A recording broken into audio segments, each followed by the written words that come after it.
निसर्ग हा अनेक रहस्यांनी भरलेला आहे.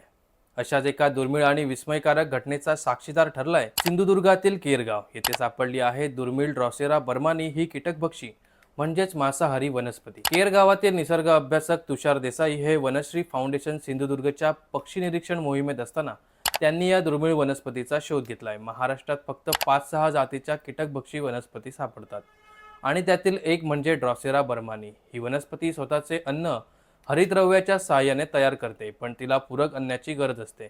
म्हणूनच ती कीटकांना आकर्षित करून त्यांना गिळंकृत करते. हे ऐकून आश्चर्य वाटलं ना?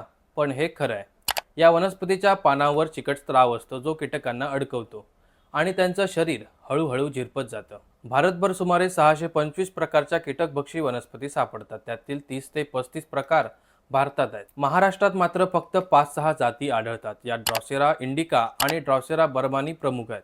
ड्रॉसेरा इंडिका ही सह्याद्रीच्या डोंगर रांगांमध्ये तर ड्रॉसेरा बर्मानी दक्षिण कोकणात भातशेतांजवळ आणि नदीकाठावर सापडते. केरगावात या वनस्पतीचा शोध लागल्याने येथील जैवविविधतेचं वैभव पुन्हा अधोरेखित झालंय. हत्तीबाधित क्षेत्रामध्ये पक्ष्यांची मोठी वसाहत आहे आणि त्यामुळे निसर्गप्रेमी आणि अभ्यासकांसाठी ही पर्वणीच ठरणार आहे. ही माहिती तुम्हाला कशी वाटली? निसर्गाच्या या अद्भुत चमत्कारांबद्दल अधिक जाणून घ्यायचं असेल तर आमच्या चॅनलला सबस्क्राईब करा आणि व्हिडिओला लाईक करा.